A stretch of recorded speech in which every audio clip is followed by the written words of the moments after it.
Donc la question, comment motiver et inspirer votre équipe, quelle qu'elle soit, quel que soit le sujet. Thierry, qu'est-ce qu'on peut dire là-dessus?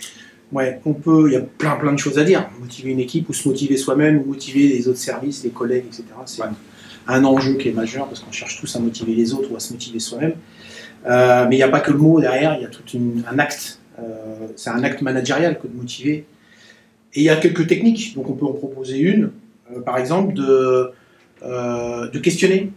Le questionnement pour son équipe d'un manager amène à ce que l'équipe elle-même, donc les membres de l'équipe, vont réfléchir à des réponses possibles. Et donc, quand on commence à réfléchir à des réponses possibles sur une question que le manager nous a posée, on commence à toucher des notions de, pas d'autonomie, mais presque. On commence à toucher de la possibilité de réfléchir à une situation quelconque et à faire des propositions à son manager.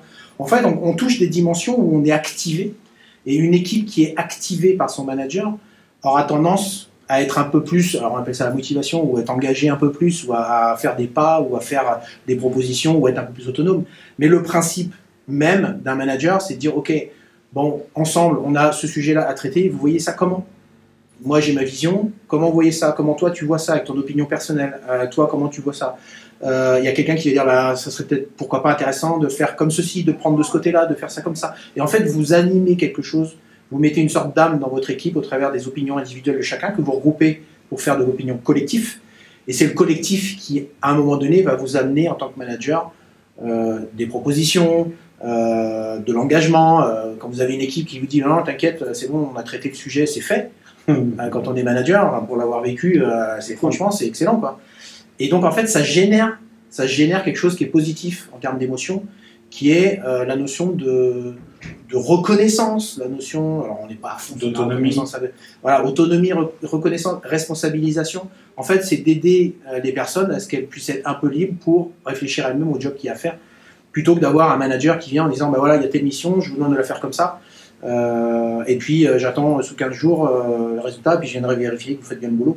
Et en fait, l'équipe, elle se prend des à-coups comme ça et elle se sent un peu obligée d'agir, alors qu'en fait, si on lui pose simplement des questions en essayant d'animer et de faire réfléchir les personnes sur un sujet quelconque, nous on dit souvent à Guillaume que les experts, c'est les mieux placés, c'est ceux qui sont sur le poste de travail concerné. Ouais. Donc si vous avez des gens dans des équipes avec des postes sur lesquels ils travaillent en permanence, il faut y aller, c'est vos équipes, il faut ok, comment tu vois l'amélioration de ce poste-là, plutôt que d'être un peu plus loin avec les méthodes, ou la maintenance, ou l'innovation, ou l'industrialisation, en train de dire, ce poste-là, il va falloir construire comme ça, et puis ça descend vers les équipes disent, ah, ils ont encore réfléchi sans nous.